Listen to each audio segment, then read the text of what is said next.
तो ये इस ड्रामा का लास्ट पार्ट है और जिसमें हमें दिखाया जाता है एमा का शूटिंग चल रहा होता है और वहीं होजो की एक्स गर्लफ्रेंड भी है जो हमेशा होजो के साथ रहती है और यहाँ वो एमा को जेलस फील करा रही होती है, बार बार ऐसा बिहेव कर कर कि मैं होजो के साथ रहती हूँ और हम दोनों टाइम स्पेंड करते हैं। और उसका ये बिहेवियर देखकर एमा बिल्कुल जेलस हो रही होती है। फिर हम देखते हैं होजो और उसकी एक्स गर्लफ्रेंड एक साथ बार में होते हैं और यहाँ वो एमा के बारे में होजो से बता रही होती है कि मैंने आज अच्छे से अपना काम किया और अब देखना वो तुम्हारे क्लोज आएगी, जिससे होजो बिल्कुल हैप्पी हो जाता है और स्माइल करने लगता है। और उसको इस तरह देखकर उसकी एक्स गर्लफ्रेंड बोलने लगती है कि आज से पहले मैंने कभी तुम्हें ऐसे नहीं देखा और तुम्हें इस तरह हैप्पी देखकर मुझे बहुत अच्छा लग रहा है, क्योंकि मैं तुम्हें हैप्पी ही देखना चाहती हूँ। तुम्हें तुम्हारे लाइफ में बहुत ज़्यादा प्रॉब्लम मिला है लेकिन अब तुम पहले से हैप्पी दिखते हो मुझे और तुम्हें हैप्पी रखने के लिए मैं कुछ भी कर सकती हूँ। देन होजो और एमा को देखते हैं जहाँ एमा थोड़ी परेशान दिख रही थी तो होजो उससे पूछता है कि क्या हुआ, कोई बात है तो मुझे बताओ। उसे अंदर से तो पता है कि क्या बात है लेकिन वो फिर भी एमा से पूछता है तो एमा इसे कुछ नहीं बताती। एमा अंदर ही अंदर बहुत ज़्यादा जेलस हो रही थी तो होजो उससे बिल्कुल प्यार से बात करने लगता है और उसे प्यार से बिल्कुल समझाने लगता है कि अपना काम अच्छे से करना, कोई भी प्रॉब्लम हो तो मुझे बताना। और होजो का इतना प्यार देखकर एमा उसे किस करने लगती है और होजो को तो यही चाहिए ही था, जिससे होजो स्माइल करने लगता है और एमा बिल्कुल जेलसी में आकर किस करने लगती है।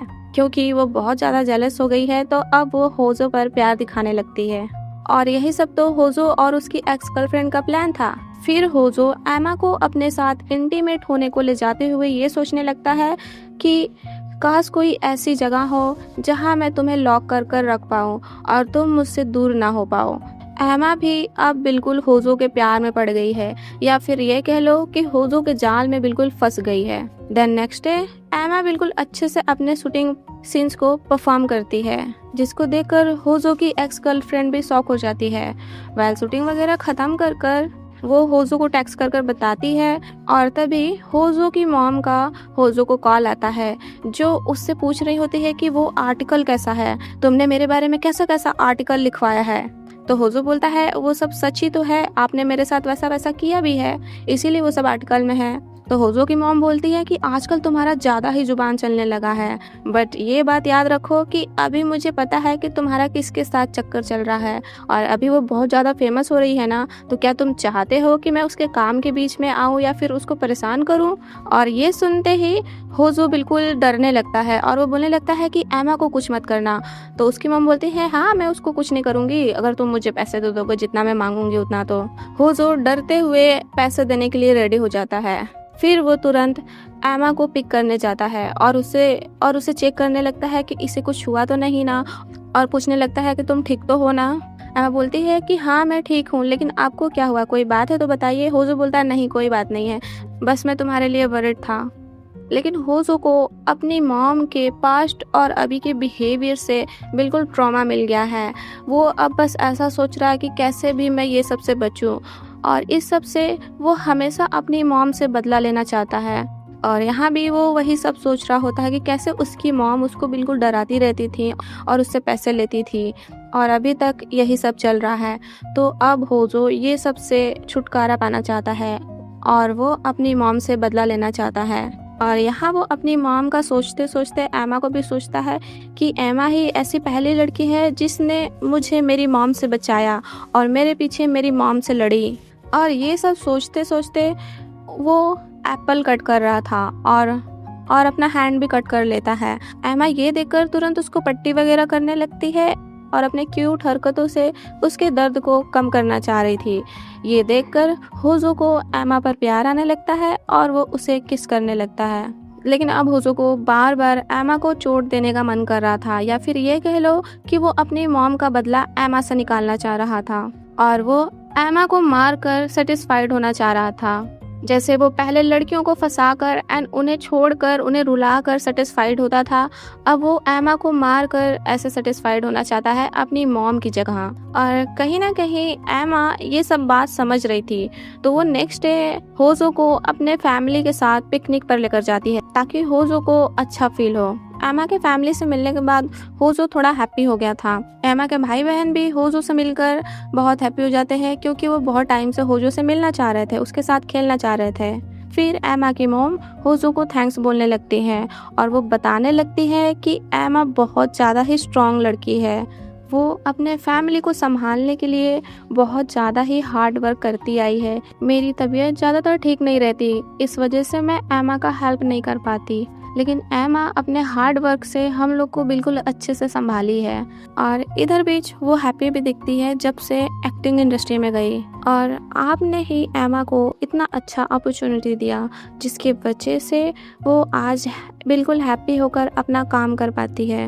एमा की मॉम से ये सब सुनकर होजो को बहुत ज़्यादा ही अच्छा फील होता है। वो घर जाता है तो एमा और उसके फैमिली के साथ का फोटो देखते हुए कुछ सोचने लगता है और वो सोचकर ये डिसाइड करता है कि अब उसे एमा के साथ नहीं रहना, अब उसे एमा से ब्रेकअप करना है, क्योंकि अब वो एमा को और ज़्यादा प्रॉब्लम नहीं देना चाहता है। होजो को भी पता है कि अभी मैं एमा के लिए अच्छा नहीं सोच पा रहा, तो इससे अच्छा अब मैं उससे दूर हो जाऊं, क्योंकि एमा इतनी अच्छी लड़की है कि वो ये सब डिजर्व नहीं करती है। और यही सब सोचकर वो एमा को बुलाता है और एमा से बिल्कुल रूडली बोलने लगता है कि तुम्हें तो पता ही है मैं किस टाइप का लड़का हूँ, तो अब मेरा मन भर चुका है, तो क्यों ना हम लोग अब ब्रेकअप कर लेते हैं। ये सुन एमा तो बिल्कुल शॉक। होजो बोलता अब मैं तुम्हारे साथ नहीं रहना चाहता, तो तुम यहाँ से जाओ। लेकिन एमा तो रोते हुए पूछने लगती है कि आखिर हुआ क्या है, मुझे बताइए तो होजो बिल्कुल रूड वे में बोलता मुझसे दूर रहो,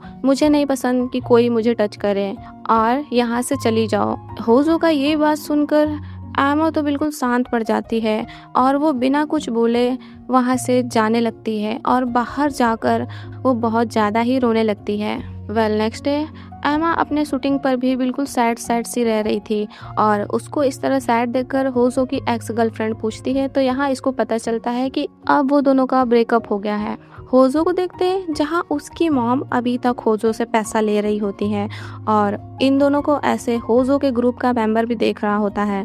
और उसकी मॉम के जाने के बाद वो होजो के पास जाता है और बोलने लगता है कि तुम उनको कुछ बोलते क्यों नहीं हो, कब तक ऐसे ही पैसे दोगे और कब तक ऐसे ही डरोगे। और फिर वो होजो का मूड ठीक करने के लिए उसे ड्रिंक करने को ले जाता है और बार में जाता है तो वहाँ कैरा और होजो की एक्स गर्लफ्रेंड पहले से ही होते हैं, जहाँ होजो की एक्स गर्लफ्रेंड उससे पूछती है कि आखिर तुम दोनों ब्रेकअप क्यों किए। होजो बोलता हम दोनों एक दूसरे से बहुत अलग है, उसकी लाइफ मेरे लाइफ से बहुत अलग है, अब मुझे पता चल गया है कि वो मेरे साथ हैप्पी नहीं रह पाएगी। तो कैरा बोलता है तुम बोलना क्या चाहते हो, मैं कुछ समझा नहीं। होजो बोलता है तुम समझो भी मत। होजो की एक्स गर्लफ्रेंड बोलती कि क्यों नहीं तुम एमा को सारा कुछ बता दो कि अभी तुम्हारे साथ क्या हो रहा है और तुम्हारे अंदर क्या फीलिंग्स है। तो होजो बोलता कि कोई मतलब नहीं है बताने का, क्योंकि मुझे पता है वो जितना ही मेरे साथ रहेगी मैं उतना ही उसे तकलीफ दूंगा, इससे अच्छा कि वो मुझसे दूर ही रहे। और कैरा ये सब बात होजो का ध्यान से सुन रहा होता है और बोलता है फिर तो अब एमा फ्री है और अब मुझे उसके ऊपर से गिव अप नहीं करना चाहिए। कैरा का ये बात सुनकर होजो गुस्से में बिल्कुल कैरा को देखने लगता है। इधर एमा को देखते हैं, एमा के इस मूवी का भी शूटिंग अब खत्म हो गया है और होजो की जो एक्स गर्लफ्रेंड है वो एमा से बोल रही होती है कि होजो अब ठीक नहीं है, उसे तुम्हारी बहुत ज़्यादा ही ज़रूरत है और तुम ही ऐसी हो जो उसके लाइफ में हैप्पीनेस ला सकती हो। फिर कुछ टाइम बाद कैरा भी एमा से मिलने आता है और बोलने लगता है मैं अभी तक तुम्हें लाइक करता हूँ और तुमसे प्यार भी करता हूँ और मुझे लगता था कि मैं ही ऐसा हूँ जो तुम्हें हैप्पी रख पाऊंगा, लेकिन वो इडियट भी ऐसा है जो तुम्हें हैप्पी रख पाएगा। यहाँ वो होजो के बारे में बोल रहा होता है और बोल रहा होता है कि अब मैं उस इडियट के बीच में नहीं आना चाहता, तो मैं बस तुम्हें इतना बताना चाह रहा हूँ कि वो तुमसे बहुत ज़्यादा ही प्यार करता है। और ऐसा बोलकर वो वहाँ से चला जाता है। वो सैड भी हो जाता है क्योंकि वो भी तो एमा से प्यार करता है ना। इधर होजो को देखते हैं, इसको उसकी मॉम का मैसेज आता है कि मैं तुमसे अभी कुछ टाइम बाद मिलने आ रही हूँ और पैसे रेडी रखना। और उसी टाइम एमा भी इसको मैसेज करती है कि मैं आपसे मिलना चाहती हूँ, तो मैं आपके घर आ रही हूँ। और फिर वो आती है और यहाँ वो होजो से पूछने लगती है कि आपने मुझसे ब्रेकअप क्यों किया। होजो बोलता क्योंकि हम दोनों एक दूसरे से बहुत अलग है। एमा बोलने लगती आपको ऐसा क्यों लगता है कि हम दोनों एक दूसरे से अलग हैं। तो होजो बोलने लगता मैं अगर किसी के लाइफ में रहा तो उसके लाइफ का बैड लक बन जाऊंगा, इस वजह से मैं तुम्हारे लाइफ में नहीं रहना चाहता हूँ। तो एमा बोलने लगती ये आपको किसने बोला कि आप एक बैड लक है किसी के लाइफ के लिए? होजो बोलता मेरी मॉम हमेशा यही मुझे बोलती रहती थी। एमा बोलने लगती ऐसा बिल्कुल नहीं है, सबके लाइफ में प्रॉब्लम आता है। आपको लगता है कि मेरे लाइफ में प्रॉब्लम नहीं आया होगा, आपके आने से पहले मेरे लाइफ में प्रॉब्लम ही प्रॉब्लम था, लेकिन जब से आप आए हैं मेरा लाइफ बिल्कुल चेंज हो गया है। मैं कहाँ से कहाँ आ गई, तो आप मेरे लिए गुड लक हो और आपके वजह से ही मैं यहाँ तक पहुँच पाई हूँ। और ये सब बोलते बोलते वो होजो को बैक से हक कर लेती है, लेकिन यहाँ होजो उसे गुस्से में बिल्कुल धक्का देकर दूर कर देता है और वहां से जाने को बोलने लगता है और खुद ही गेट खोलकर उसको बाहर कर देता है। पर फिर भी एमा बाहर से ही बोलती है कि मुझे पता है आप बहुत ज़्यादा स्ट्रांग हो और मैं हमेशा आपका साथ दूंगी, चाहे आप मुझे जितना भी भगा दो। और ये सब होजो सुन रहा होता है। नेक्स्ट डे होजो की मॉम आती है उससे पैसा लेने के लिए, लेकिन होजो डरते हुए उन्हें मारने का ट्राई करता है बट मार नहीं पाता। और फिर होजो की मॉम बोलने लगती है कि वो जो तुम्हारी एमा गर्लफ्रेंड है उसको जरा संभाल कर रखो, वो ज़्यादा ही कल मुझसे उड़ रही थी। मैं कल रात को ही तुमसे पैसे लेने आ रही थी लेकिन उसी ने मुझे रोक लिया। और हम देखते हैं एमा होजो की मॉम को रोकते हुए बोलने लगती है रोते रोते कि प्लीज़ आप उन्हें अब और परेशान मत करिए, पहले ही वो आपकी वजह से बहुत ज़्यादा सफ़र कर रहे हैं, तो प्लीज़ अब उनके लाइफ से दूर हो जाइए। लेकिन होजो की मॉम कहाँ मानने वाली, वो खुद एमा को उल्टा फुल्टा बोलने लगती कि मुझे पता है तुम कैसी लड़की हो, मेरे बेटे को फंसा कर उससे पैसे ले रही हो ना, उसके ज़रिए तुम आगे बढ़ रही हो ना, मुझे सब पता है। पर फिर भी एमा उन्हें रोकती है और उसी को रोकने की वजह से उस टाइम होजो की मॉम नहीं आती हैं और अभी आई हैं। और ये सब बोलते बोलते वो एमा को उल्टा फुल्टा बोलने लगती है होजो के सामने ही, और बोलते बोलते होजो को मारने के लिए भी जाती है। लेकिन अब एमा के लिए इतना बुरा बुरा सुनकर होजो से नहीं रहा जाता और वो अपनी मॉम का हैंड पकड़ लेता है, वो भी बिल्कुल जोर से और एकदम गुस्से से बिल्कुल उनसे आई कांटेक्ट कर कर बोलने लगता है कि अब आप मेरे लाइफ से दूर हो जाइए। और एमा को अब कुछ और आगे बोली ना तो यहाँ से बचकर नहीं जा सकती। आज पहली बार होजो इतना गुस्से में अपनी मॉम से बोल रहा है, वरना इसके पहले तो वो उसे चाहे मारती थी या उससे जितना भी पैसा लेती थी वो उनसे आई कांटेक्ट तक नहीं कर पाता था, इतना वो डरता था।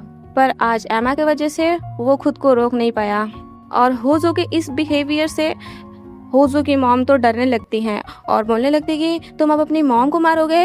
होजो बोलता है कि नहीं, मैं आपको मारूंगा नहीं, पर ये बात याद रखिए अब दोबारा कभी मेरे पास आई या फिर एमा को प्रॉब्लम दिया, एमा को कुछ बोली तो मैं आपको छोड़ूंगा नहीं।